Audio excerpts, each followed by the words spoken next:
You just got fired. They walked you out the door. They didn't give you a reason. They didn't offer you anything. Now what? Does a company have to offer you severance? No. Will most companies offer you severance if you ask for it?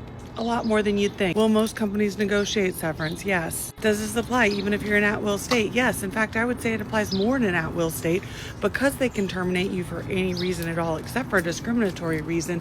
They're on edge because they don't have to give you a reason. Are there claims they didn't realize, claims they didn't think about because they fell on the sword of I can terminate someone for any reason? I say this as someone who's an employment attorney in an at-will state. Do you need a lawyer to negotiate this? No. In fact, I would say most people should not get a lawyer. Why? Because a lawyer's going to take a 40% cut. That's the going rate. You need to figure out what you want, what you'd be willing to take, and then work back from that. Reverse engineer the end goal. If you want or would take 6 months of severance or less, then you do not want a lawyer because they're going to cut into your end profit. Too often I've seen a lawyer ask for $200,000, $250,000 because they're thinking about their cut, and then the end result is you get 4 to 6 months. But now that 4 to 6 months, you have to give 40% of it to the attorney because you engaged him, whereas you could have negotiated that 4 to 6 months yourself. How long do you have? You don't have forever, but I would say you probably have up to 2 to 3 months. The longer you wait, the less negotiating power you have because the company knows you're desperate because maybe you haven't gotten a job yet, maybe you don't have income coming in. If you decide you want to file a claim, if you want to engage an attorney, if your own negotiation doesn't work, you have longer. There's no harm in negotiating yourself because you can always file a complaint at a later date.